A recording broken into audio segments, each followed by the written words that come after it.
बिस्मिल्लाहिर्रहमानिर्रहीम अस्सलाम वालेकुम। ब्लॉगिंग एडसेंस कोर्स की एक नए मॉड्यूल में कीवर्ड मॉड्यूल के अंदर आपको खुशामदीद। यहाँ पर आपको मैं ये चीज़ें कुछ क्लियर करता चल रहा हूँ कि ये जो मॉड्यूल होगा ये आपके पूरे का पूरे कोर्स का बैकबोन होगा। कीवर्ड्स के मॉड्यूल के अंदर आपको सबसे ज़्यादा बेहतर तरीके से ये समझने की ज़रूरत, बल्कि इस बात पर यकीन कर लेना चाहिए कि आपने एक अच्छी नीच भी बेशक फाइंड कर ली है, उसको आपने एक अच्छे कंटेंट के अंदर भी आपने उसको रेडी कर लिया हुआ है, लेकिन जब तक आपको कीवर्ड की सेंस का नहीं पता चलेगा, आपको इसके मिथ का पता नहीं चल सकेगा, तो आप ना तो अपनी वेबसाइट के ऊपर ट्रैफिक ला सकते हैं, ना वेबसाइट रैंक कर सकते हैं, ना आप उस वेबसाइट से एडसेंस को लगाकर उसे अर्निंग कर सकते हैं। इवन डेट आप एफिलिएट करते हैं या कोई भी पर्पज में वेबसाइट को यूज कर रहे हैं, जब तक आपको कीवर्ड की गेम समझ में नहीं आ जाती तब तक आप इन चीजों को बिल्कुल भी अच्छे तरीके से समझ नहीं सकते।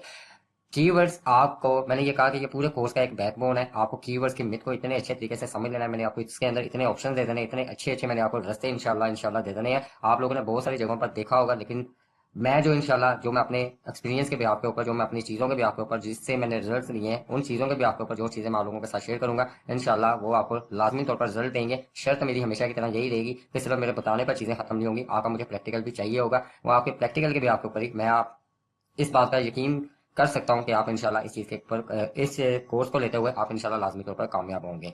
कीवर्ड्स क्या होते हैं, कीवर्ड्स की डेफिनेशन क्या है, कीवर्ड्स को कहाँ पर इस्तेमाल किया जाता है, ये सारी की सारी चीजें हम स्टेप बाय स्टेप सीखेंगे। आप बिगिनर्स हैं, आप कुछ भी नहीं पता, तब भी आप इसे एक मॉड्यूल को कवर कर लेंगे तो आपको इस कोर्स के सारी की सारी समझ आना शुरू हो जाएगी। आप अंडरस्टैंड करना शुरू कर देंगे कि वाकई में कीवर्ड्स आपके लिए, आपकी वेबसाइट के लिए कितनी की अहमियत रखते हैं। कीवर्ड्स के अंदर हमें सीपीसी को भी मैटर करना जरूरी है कि हम सीपीसी को भी हम देखेंगे कि कौन से कीवर्ड्स हमें क्या फायदा दे सकते हैं, उससे क्या एज मिल सकता है। और अगर हम उसके साथ अपनी साइट के साथ एडसेंस लगाते हैं, वो हमारी एक साइट है 10 साइट्स हैं, तो हमें उस सीपीसी और कीवर्ड्स का आपस में कॉम्बिनेशन किस तरीके से बनाना है, सारी की सारी चीजों के लिए रेडी रहिएगा। आपको इंशाल्लाह अगली क्लास के अंदर मैं इसके बकायदा प्रैक्टिकली थ्योरीज के साथ चीजें करना शुरू करता हूँ। अपना ख्याल रखिएगा। अल्लाह हाफिज।